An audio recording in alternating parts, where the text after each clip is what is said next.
आज की कहानी है सच्चा शिष्य कौन।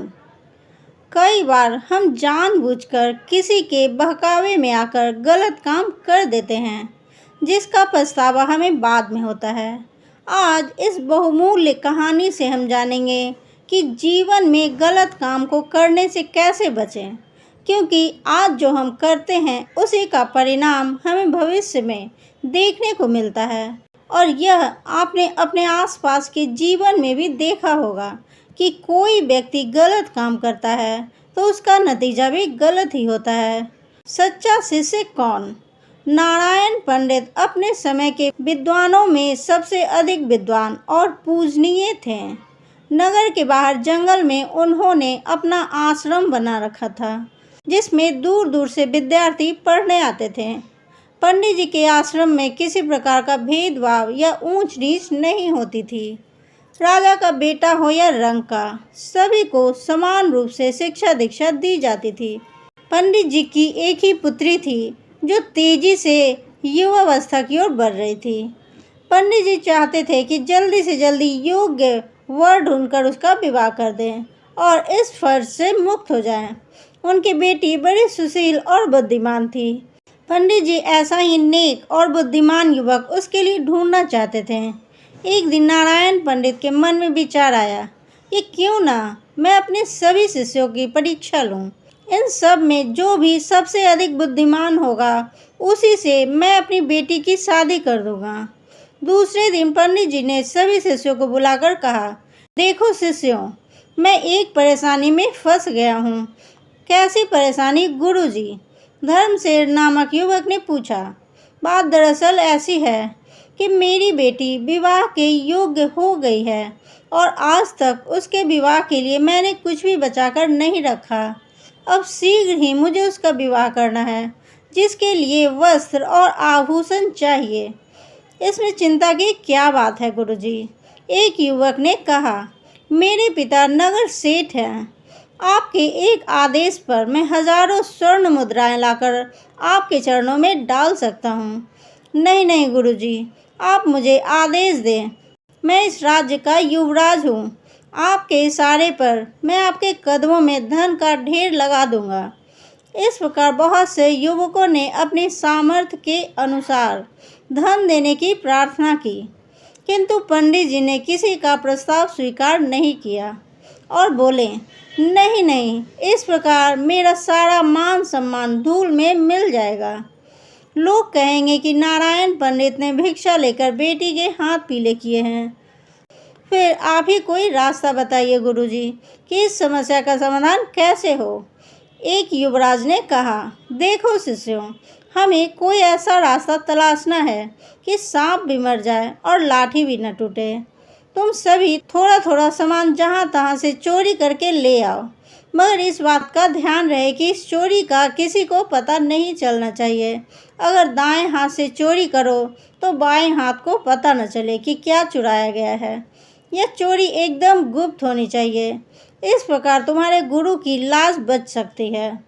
आप चिंता ना करें गुरुदेव, सभी शिष्यों ने एक साथ कहा, हम ऐसा ही करेंगे। इस प्रकार सभी शिष्य अपने अपने प्रयासों में लग गए। जो भी शिष्य कोई वस्त्र आभूषण चुरा कर लाता वह चुपचाप पंडित जी को दे देता। कुछ ही दिनों में गुरु जी के पास ढेरों चीज़ें एकत्रित हो गईं। हर शिष्य द्वारा चुरा कर लाई गई वस्तु पंडित जी अलग अलग रख रहे थे। कुछ दिन गुजर जाने के बाद पंडित जी ने देखा कि लगभग सभी शिष्य कोई न कोई चीज़ चुरा कर ले आए हैं, मगर धर्मसेन नामक युवक आज तक कोई चीज़ नहीं लाया। अतः एक दिन उन्होंने सभी शिष्यों को एकत्रित किया और बोले, धर्मसेन, हमारे हर शिष्य ने अपनी सामर्थ्य के अनुसार चोरी करके हमें कुछ न कुछ ला कर दिया है, मगर इतने दिन गुजर जाने के बाद भी तुम कोई वस्तु चुरा कर नहीं ला सके। क्या तुम नहीं चाहते कि तुम्हारे गुरुजी की चिंता दूर हो? चाहता हूँ गुरुदेव, दिल से चाहता हूँ। फिर तुम आज तक कोई चीज़ चुरा कर क्यों नहीं लाए? कैसे चुरा कर लाता गुरुदेव? आपकी आज्ञा ही ऐसी थी जिसने मुझे बार बार चोरी करने से रोका। क्या मतलब? नारायण पंडित पैनी नज़रों से उनकी ओर देखने लगे। अन्य शिष्यों ने भी चौंक कर उसकी ओर देखा कि गुरुजी ने स्वयं चोरी करके लाने को कहा था। फिर यह किस आज्ञा की बात कर रहा है? गुरुजी धर्मसेन ने कहा, आपने ही तो कहा था चोरी करके लाना है, लेकिन इस चोरी का किसी को पता ना चले। यहाँ तक कि दायां हाथ चोरी करे तो बायां हाथ को भी पता ना चले। हाँ कहा था, मगर इसमें क्या परेशानी थी? गुरुदेव, आपने ही तो हमें यह सबक सिखाया है कि ईश्वर सब कुछ देखते हैं। फिर मैं ईश्वर से इस चोरी को गुप्त कैसे रख सकता था? बस यही कारण है कि मैं आज तक कुछ भी चुरा कर नहीं ला सका। धन्य हो, तुम धन्य हो बेटे। नारायण पंडित ने शाबाशी से उसकी पीठ ठोककर सभी छात्रों के सामने उसे सीने से लगा लिया और बोले, तुम मेरे सच्चे शिष्य हो। फिर अन्य शिष्यों से मुखातिब होकर बोले, देखो शिष्यों, मुझे इस बात की खुशी है कि तुम सब मेरे आज्ञाकारी शिष्य हो और तुम सब ने मेरी आज्ञा का पालन किया। मगर मेरे बच्चों, आज मैं तुम्हें एक शिक्षा और देता हूँ कि यदि माँ बाप, भाई बहन, यहाँ तक कि यदि गुरु भी किसी गलत कार्य को करने के लिए कहे तो भी जीवन में कोई गलत कार्य नहीं करना। तुम लोगों की बुद्धि परीक्षा और अपनी पुत्री के लिए योग्य वर ढूंढने हेतु ही मैंने यह सब नाटक किया था। धर्मसेन को मैं अपनी पुत्री के योग्य वर मानता हूँ। आशा है इस पाठ से तुम सभी ने एक नया सबक सीखा होगा। जाओ, अब जो जो वस्तुएं तुम जहाँ जहाँ से चोरी करके लाए थे, क्षमा मांगकर सभी वस्तुएं वापस कर दो। गुरुदेव, हम मानते हैं कि भाई धर्मसेन हम सबसे योग्य हैं। हम इसे गुरु जमाता के रूप में स्वीकार करते हैं।